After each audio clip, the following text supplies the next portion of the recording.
This has been a terrific discussion. We have reviewed, we discussed a lot of information on using managed care models to improve clinical and economic outcomes in diabetes and obesity. So now we're coming to our close. And what I'd like to do right now is get a final thought from each one of you. I'm going to give you about, 30 seconds, a minute, something pithy, something perfect. Dr. Dunn, you're up. I don't know if I have anything too groundbreaking that we haven't already discussed. I think obviously diabetes is an epidemic. This is not going to go away for anybody involved. The quality measures are there, so we just need to approach it differently. Now we're going to see a lot of changes in formulary approaches. We're going to see more closed formularies. We're going to see more consumer directed, and that's going to be a challenge, so we have to work around that. I think two areas. One is risk, and where risk lays, it has to change. Right now it's all on the payer.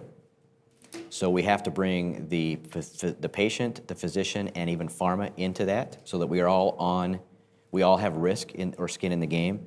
And then lastly, our approach has to change. It can't be population-based letters and newsletters, and they don't work. Even value-based benefit designs don't work. It has to be risk stratification. It has to be more preventive rather than treatment. And it has to, in my opinion, it has to be done through integrated care management and, again, I'll say it again for the third time, pharmacist-centric MTM. Dr. Hamilton. Well, again, I think that some of the things that came up here, that we need to have coordination of care, I think it's very important. I like this focus on innovation because I think that will have to be where we go. I think we as physicians are kind of the conduit between the payer and the patient and need to somehow balance the act. And I think that long term as a society will need to focus on prevention. Okay, Dr. Lopes. I agree with what's been said. I do think that we need a better solution innovation from a population-based health approach. I do think prevention is going to have to be at the heart of this if we're going to bend the cost curve. I think we need a lot more innovation and figure out what works, and also equally important, what doesn't work. And it's not going to be a one-size-fits-all solution.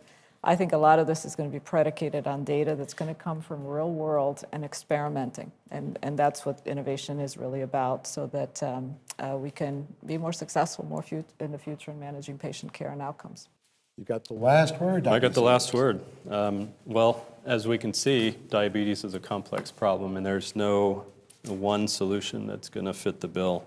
So I think really it comes to society and government and the healthcare field coming together to find innovative, I like that word, innovative solutions that are going to, address people at the part of the path that they're on.